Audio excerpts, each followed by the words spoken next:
Good afternoon, class. Say good afternoon. Say good afternoon. Say good afternoon.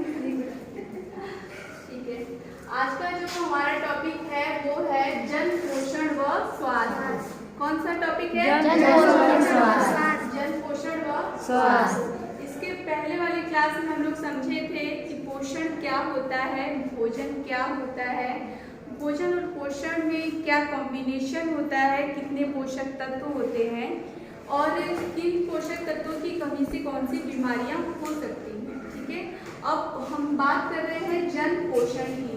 तो जन पोषण का मतलब होता है कि हम जिस समुदाय में रह रहे हैं, जिस समाज में रह रहे हैं, तो लोगों का एक ऐसा बड़ा समूह जहाँ पे कई बहुत सारे लोग एक अच्छी संख्या में रहते हैं, उनका रहन सहन एक हो, खान पान एक हो, वेशभूषा एक होती है, तो वहाँ की जो सरकारें होती हैं उनके लिए वो भी एक होती है, यानी एक राष्ट्र होता है, एक देश होता है।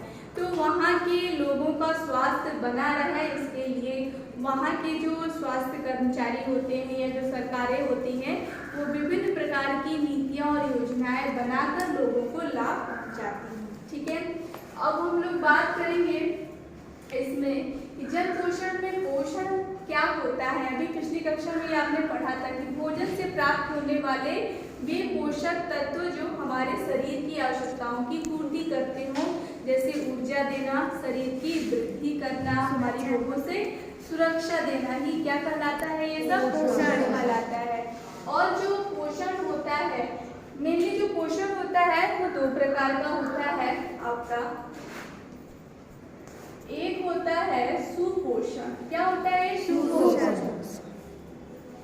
और एक होता है आपका कुपोषण। ठीक है, सु शब्द से मतलब ही है अच्छा पोषण। सु का मतलब क्या है? अच्छा पोषण। और कु शब्द का मतलब ही है खराब पोषण। कु का मतलब खराब पोषण। यानी सुपोषण का मतलब जब व्यक्ति के भोजन में पोषक तत्वों की उपस्थिति उसके उम्र, आयु और लिंग के अनुसार होती है, तो उसे सभी पोषक तत्व बराबर मात्रा में मिलता है। ठीक है, और जो कुपोषण होता है, कुपोषण कई प्रकार से होते हैं। देखिए, इसमें होता है अल्प पोषण, अति पोषण और असंतुलित पोषण। कौन कौन से होते हैं? अल्प पोषण, अति पोषण और असंतुलित पोषण।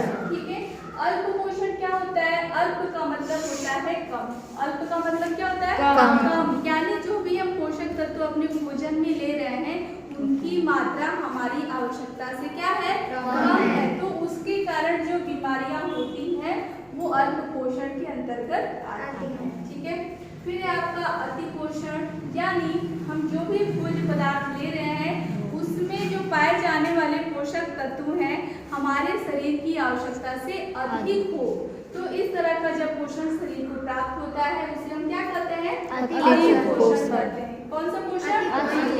अति पोषण। फिर आते हैं हम लोग असंतुलित पोषण पे, यानी कि जब हमारे भोजन में जिन चीजों की आवश्यकता नहीं है हमें वो भी पोषक तत्व आ जाए, या जिनकी आवश्यकता है वो न आए, यानी खाने पीने का जो हमारा तरीका है, जो हमारा शेड्यूल है या हमारी जो भोजन की मात्रा है उससे सही मात्रा में अगर हम नहीं ले रहे हैं तो क्या हो जाएगा? असंतुलित पोषण। ठीक है, चलिए अब बात करते हैं कि भारत में जो कुपोषण की समस्याएं हैं वो किन किन कारणों से उत्पन्न होती है। ठीक है, वो इसमें आपका पहला आप देख रहे होंगे, लिखा है सूक्ष्म पोषक तत्वों की कमी। किसकी कमी? सूक्ष्म पोषक तत्वों की कमी। ठीक है, जो सूक्ष्म पोषक तत्व होते हैं इसमें कौन कौन से आ जाते हैं आपके? इसमें सभी खनिज लवण आते हैं, सभी विटामिन आते हैं, सबके सब क्या है? सूक्ष्म पोषक तत्व होते हैं। जैसे मान लो विटामिन ए है, विटामिन ए की अगर कमी होगी हमारे शरीर में तो कौन सा रोग होगा? रतौंधी हो जाएगा। बी की कमी होगी बेरी, आयरन की कमी होगी एनीमिया रोग हो जाएगा। ठीक है, ये सब सूक्ष्म पोषक तत्व है। फिर है गरीबी का दुष्चक्र।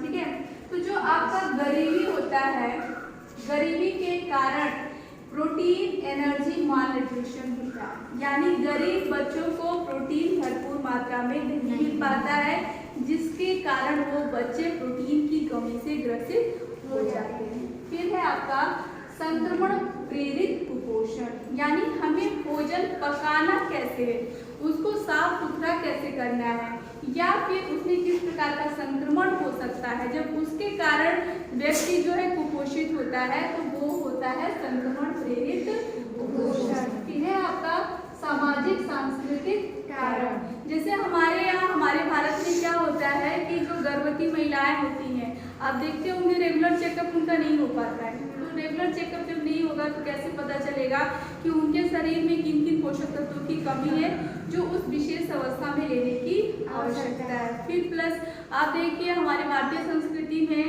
नॉनवेज और वेज को लेकर बहुत इशू रहता है कि कभी ब्राह्मण जो लोग हैं वो नॉनवेज नहीं खाते हैं, ठीक है, तो जब वो नॉनवेज नहीं खाते हैं, प्राणी जगत से प्राप्त प्रोटीन नहीं लेते हैं, तो उनके शरीर में जाहिर सी बात है कि उच्च प्रोटीन की क्या हो जाती है, कमी हो जाती है। देखते हैं हम लोग तो उससे संबंधित बीमारियां तो बहुत सारी हैं, लेकिन कुछ बीमारियां इंपॉर्टेंट हैं। पहला कौन सा है? PEM। क्या लिखा है? PEM, जिसको हम लोग कहते हैं P का मतलब प्रोटीन, E का मतलब एनर्जी और M का मतलब होता है माल न्यूट्रिशन, यानी कि प्रोटीन की कमी से, प्रोटीन और ऊर्जा की कमी से होने वाला कुपोषण। जो इसका जो मुख्य कारण है वो है गरीबी। क्या है? गरीबी।